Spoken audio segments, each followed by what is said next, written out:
Assalamualaikum warahmatullahi wabarakatuh. Saya Aisyah Magfirah Abdullah dari kelas 1B Pendidikan Matematika. Di sini saya akan mempresentasikan perbedaan individual dan kebutuhan pendidikan khusus.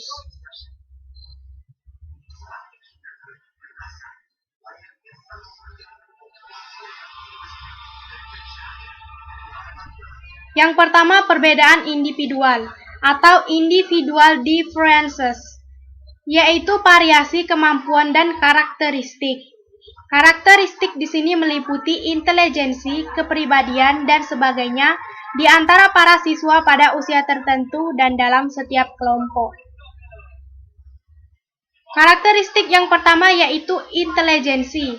Intelijensi secara umum berarti kemampuan menerapkan secara fleksibel pengetahuan dan pengalaman yang telah dimiliki sebelumnya untuk menghadapi tugas-tugas baru yang lebih menantang. Sedangkan definisi dan rumusan istilah intelijensi menurut para ahli, yang pertama adaptif. Adaptif artinya dapat digunakan secara fleksibel untuk merespon berbagai situasi dan masalah yang dihadapi. Yang kedua, kemampuan belajar. Kemampuan belajar artinya orang yang intelijen di bidang tertentu dapat memahami informasi-informasi dan perilaku-perilaku yang baru dengan lebih cepat dan lebih mudah dibandingkan dengan orang yang kurang intelijennya. Yang ketiga, kemampuan pengetahuan yang sebelumnya telah dimiliki. Artinya, di sini dapat memahami situasi-situasi baru secara efektif berdasarkan pengalaman-pengalaman yang telah dilalui sebelumnya. Yang keempat, berbagai proses mental. Berbagai proses mental di sini artinya dapat menginteraksi dan mengkoordinasi yang kompleks dari berbagai proses mental. Yang terakhir ada budaya tertentu. Budaya tertentu di sini berarti dianggap intelijen di dalam budaya tertentu, belum tentu intelijen dalam budaya yang lainnya.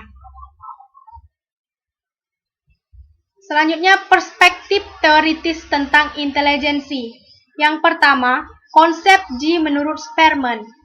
G secara teoritis merupakan faktor umum dalam memengaruhi kemampuan seseorang untuk belajar dan perform dari berbagai konteks.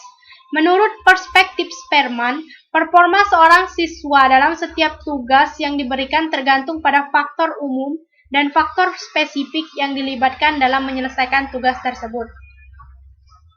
Yang kedua, fluid and crystallized intelligence menurut Kettle. Fluid intelligence yaitu kemampuan memperoleh pengetahuan secara cepat dan beradaptasi dengan situasi baru secara efektif. Sedangkan crystallized intelligence merupakan pengetahuan dan keterampilan yang terakumulasi dari berbagai pengalaman sebelumnya, sekolah, dan budaya. Menurut Kettle, fluid intelligence umumnya tergantung pada faktor-faktor biologis yang diturunkan, sementara crystallized intelligence tergantung pada fluid intelligence dan pengalaman, dan sebagai akibatnya dipengaruhi oleh keturunan maupun lingkungan. Yang ketiga, intelijensi majemuk menurut Gardner. Di sini Gardner berpendapat bahwa berbagai intelijensi memiliki manifestasi yang berbeda-beda dalam budaya-budaya yang berbeda. Nah, intelijensi majemuk menurut gender dapat dilihat pada tabel.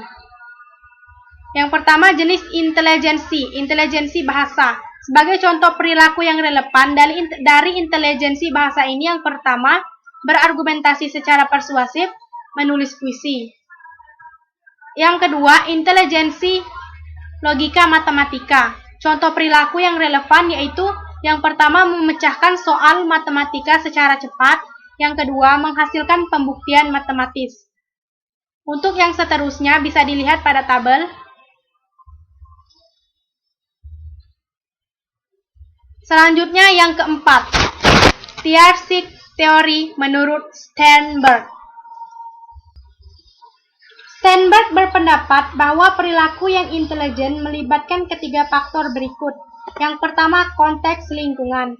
Sebagaimana yang telah dinyatakan bahwa intelijensi ini melibatkan adaptasi. Yang kedua, pengalaman sebelumnya. Pengalaman sebelumnya yaitu berdasarkan pengalaman-pengalaman yang telah kita lalui. Untuk menangani situasi-situasi baru secara mental, kita bisa menanganinya melalui pengalaman-pengalaman yang telah kita lalui sebelumnya. Yang ketiga, proses-proses kognitif. Proses-proses kognitif yang terlibat dalam perilaku intelijen yaitu menafsirkan situasi-situasi baru secara lebih adaptif dan juga memisahkan informasi yang penting dari detail-detail yang tidak penting. Selanjutnya yang kelima, distributed intelligence. Konsep distributed intelligence menyatakan bahwa pelajar seringkali dapat berpikir secara lebih intelijen apabila menggunakan teknologi untuk memanipulasi sejumlah besar data, menggunakan sistem simbolik dan berbasis budaya untuk menyederhanakan gagasan-gagasan dan proses-proses yang kompleks, dan melakukan brainstorming mengenai kemungkinan-kemungkinan solusi bersama teman-teman sebaya. Dalam distributed intelligence ini, diharapkan siswa dapat mendistribusikan satu tugas yang menantang dari satu siswa ke siswa yang lainnya.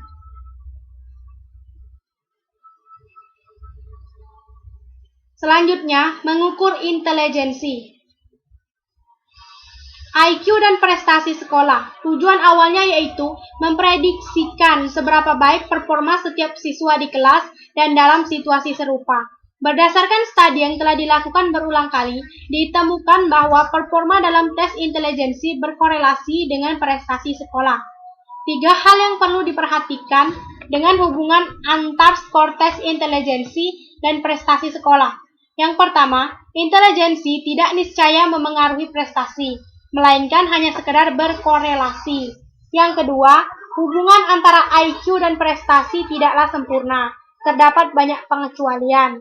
Yang ketiga, skor IQ bisa berubah. Selanjutnya, intelijensi dan pengukurannya di berbagai tingkatan kelas. Ini dapat dilihat pada tabel. Yang pertama, tingkatan kelas 1-2. Karakteristik tipikal usia. Yang pertama, rentang perhatian pendek sehingga mempengaruhi performa tes. Yang kedua, kecenderungan mendefinisikan kata-kata dengan cara yang sangat sederhana.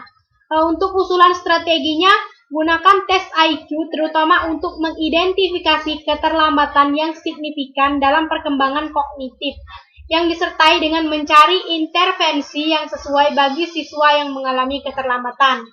Untuk tingkatan kelas 3-5 bisa dibaca pada tabel, 6-8 dan juga 9-12 bisa dilihat pada tabel.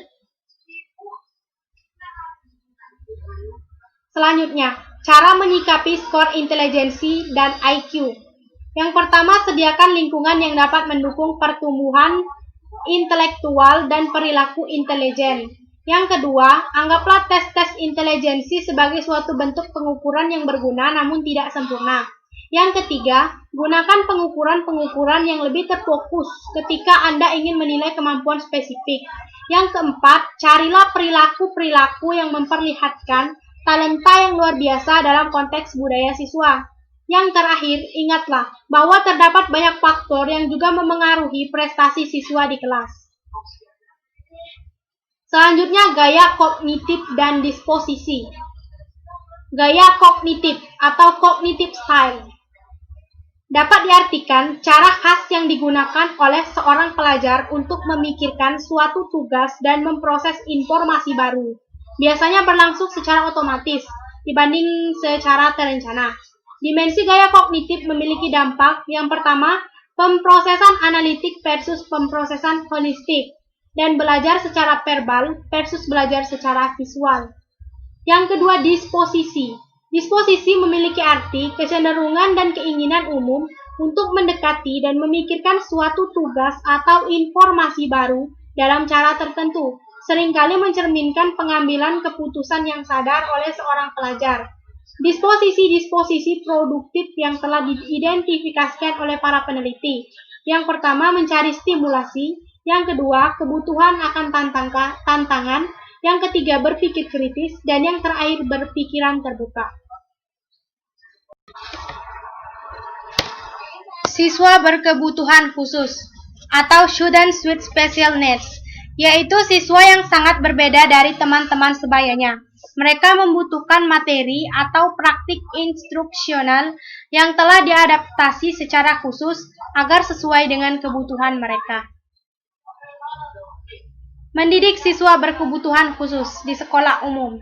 IDEA atau Individuals with Disabilities Education Act menjamin beberapa hak bagi siswa yang mengalami hambatan sebagai berikut. Yang pertama, bebas memperoleh pendidikan yang sesuai. Yang kedua, menjalani evaluasi yang fair dan tidak didiskriminatif. Yang ketiga, memperoleh pendidikan dalam suasana yang tidak mengekang. Yang keempat, memperhatikan kekhususan setiap individu program pendidikan. Dan yang terakhir, menghargai hak asasi individu. Siswa yang mengalami hambatan kognitif atau akademi yang spesifik. Yang pertama, kesulitan belajar, yaitu siswa yang mengalami kesulitan belajar merupakan kategori yang paling banyak dialami oleh siswa-siswa lainnya. Yang kedua, Attention Deficit Hyperactive Disorder atau ADHD adalah gangguan yang ditandai oleh kurangnya atensi, hiperaktivitas, perilaku impulsif, atau kombinasi dari karakteristik-karakteristik ini. Yang ketiga, gangguan bicara dan komunikasi atau Speech and Communication Disorders adalah gangguan dalam bahasa lisan dan pemahaman bacaan yang secara signifikan mengganggu performa siswa di kelas. Selanjutnya, siswa yang mengalami masalah sosial atau perilaku.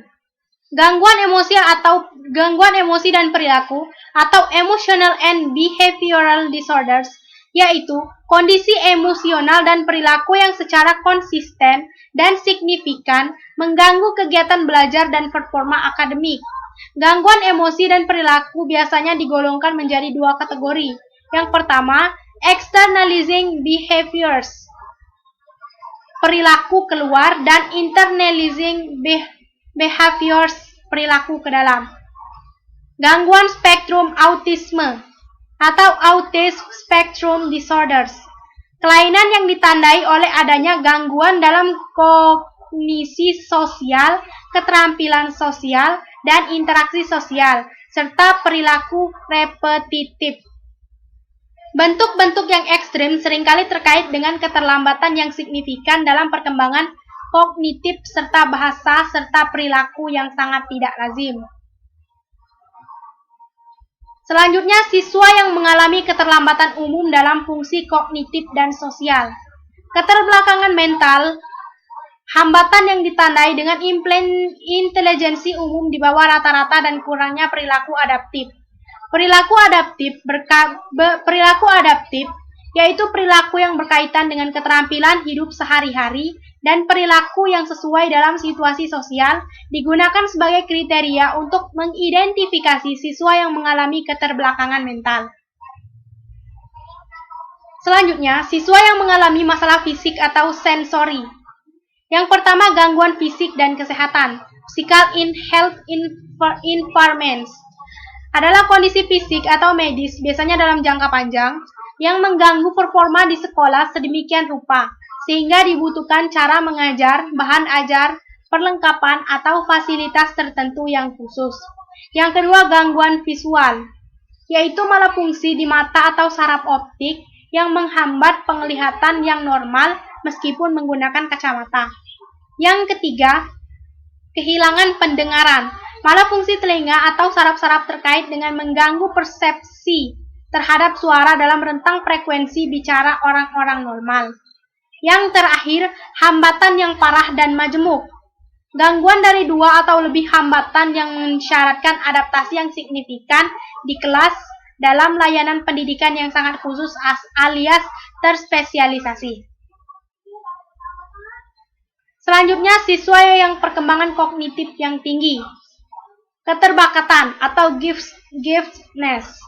Kemampuan atau bakat yang sangat tinggi ini satu bidang atau lebih sedemikian rupa sehingga siswa membutuhkan layanan pendidikan khusus agar dapat mengembangkan potensi itu sepenuhnya. Terima kasih, mungkin itu saja presentasi dari saya. saya akhiri. Saya mohon maaf bila terdapat banyak kesalahan kata. Wabillahi taufik wal hidayah. Wassalamualaikum warahmatullahi wabarakatuh.